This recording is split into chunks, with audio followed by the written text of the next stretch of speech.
welcome back, it's Ryzen, and today we're going to be talking about Tower of God chapter 141. Before I get right into the video, I gotta admit, we're not looking good, boys. We're not looking good right now. My throat has been like really hurting me all day. I'm in finals week right now, you know what I'm saying? There's a lot on my plate currently, so this video probably isn't going to be really edited. I'm probably just going to throw some gameplay out there. And it might be a little bit more brief than I would like it to be. I just don't really got the time right now, so sorry about that in advance. But in any case, I did think that there was a good amount that we have to discuss during this chapter. Specifically because during my review, I kind of left a lot out. I kept it rather brief with the intent of like going into like a lot of detail in this video. But then as I just said, you know, that might not be possible for today for me.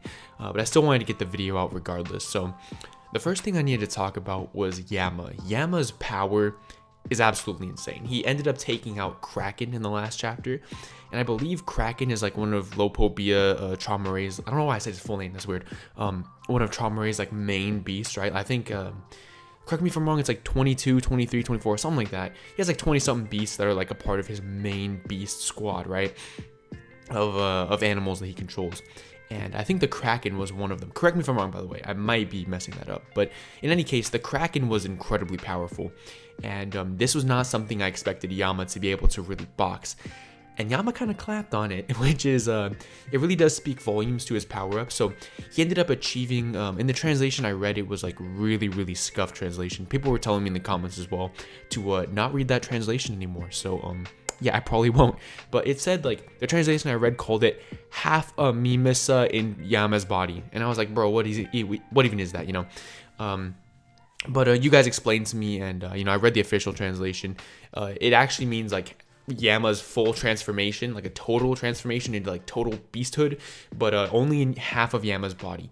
And if he's able to, you know, procure that amount of power with only transforming half of his body, imagine like a 100, like, you know, I'm thinking of like Toguro from Yu Yu Hakusho, like 100% of 100%, you know what I'm saying? Like, if Yama could do that, imagine how strong this guy would be. Yama is actually like insanely strong. Like, I think at that point he's probably above Yasuracha's level with that transformation, honestly, which is like, it's pretty insane to think about. But Yama is really strong right now for killing the Kraken, and Traumare notices this. At the very end of the chapter, we see Traumare look over, and he seems pissed off at this guy, man. Traumare seems really mad.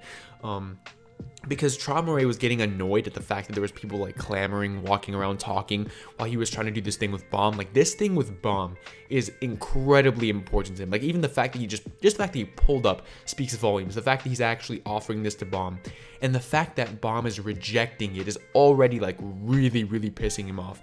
And now to continue that, we have Yama acting a fool in the back. So Traumare, I feel like he's really holding himself back from doing things like killing Jin Sung and the rest of the rankers in his way right now, specifically to get that sort of like consensual, like, okay from Bomb so that they could have a partnership.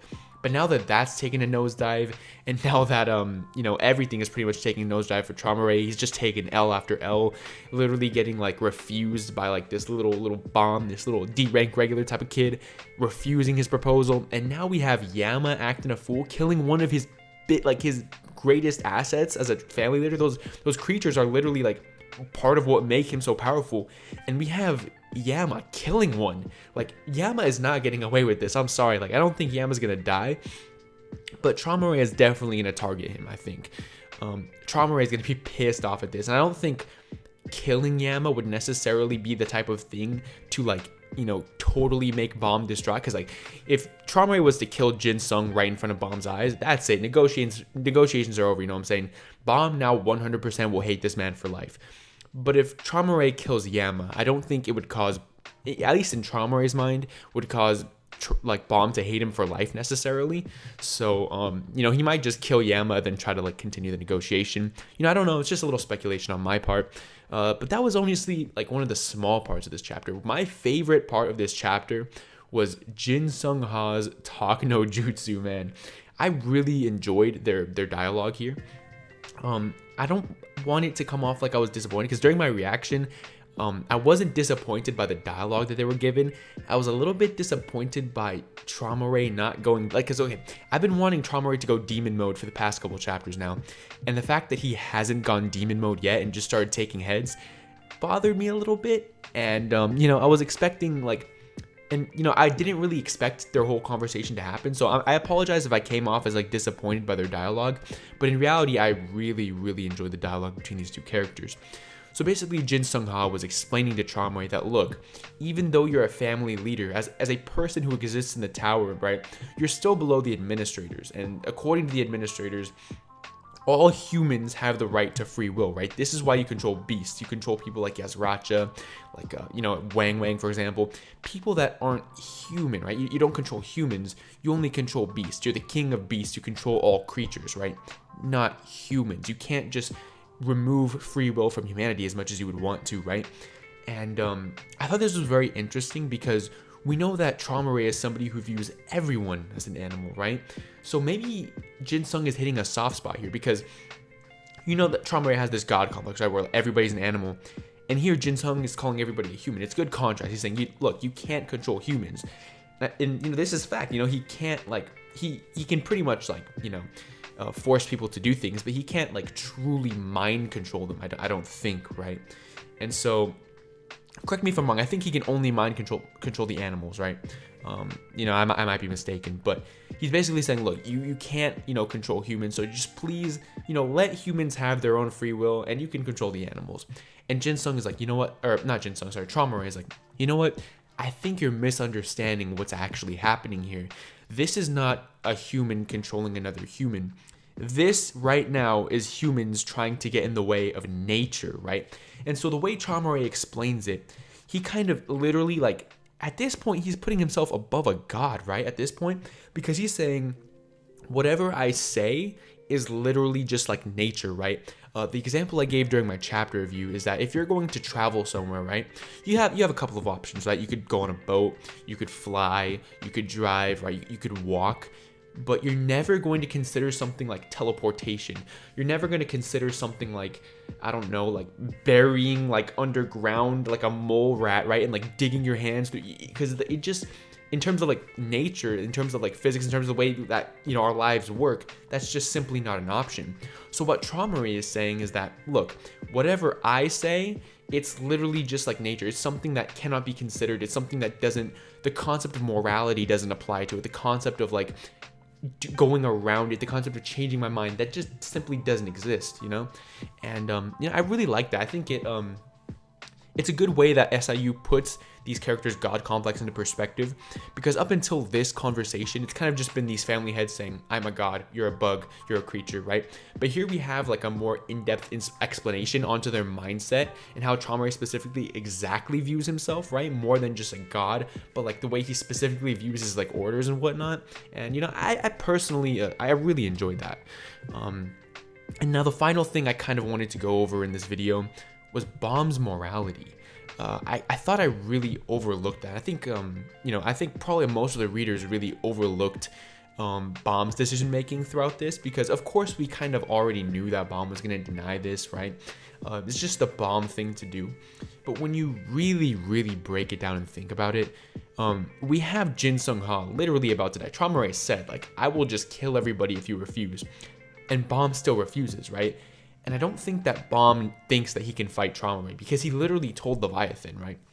He told Leviathan, he said, look, if I even show any hostility towards this guy, I will instantly die, right? So he knows for a fact, Bomb in his head genuinely thinks that if he shows any hostility towards Trauma, then he will die, right? But at the same time, he's refusing Trauma's proposal when Trauma is saying specifically that he'll kill everyone. So is this Bomb just flat out saying to Trauma, like, look, you can go ahead and kill everybody, I just don't want to look bad? Like, what? Like, so he's valuing a woman's consent over the lives of hundreds of thousands of people. I just don't understand that. Maybe I'm missing something. No, I'm not missing something. Shut up, dude. I'm not missing anything. I'm a genius, you know what I'm saying? Like, I'm not missing nothing. I never miss nothing. Never miss. I'm just kidding, by the way, but like, I don't know. It just seems very, very strange to me why Bomb would be willing to put the consent of a random woman that he doesn't know above like literal human lives. You know, it's very weird because he knows that nobody can do anything about it, right? Like, he's not expecting anybody to fight Trauma, and I don't think that he thinks Traumare is bluffing either. So it's just really weird, man. I'm not saying it's bad writing. I'm not saying it's bad. I don't know yet. You know, we still have to kind of see how this whole situation unfolds. I'm just saying it's a bit weird. So if I were to give my predictions, because I haven't read the next chapter, I've been like super slacking on that, bro. I've been busy.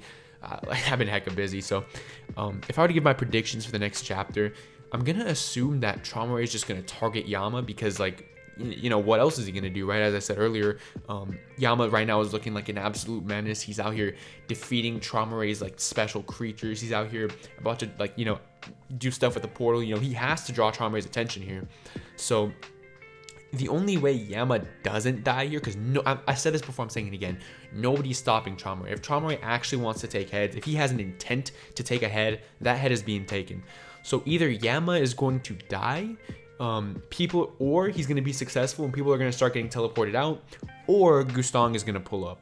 Those are the only three options I could see happening. Or maybe Bomb wisens up and he says, okay, you know, chill out, I agree to your proposal, and then Traumare just, you know, quells his inner demons, his rage demons, you know what I'm saying? So maybe one of those four will happen, or maybe something entirely different will happen. You know, SIU is always, you know, thinking up surprises.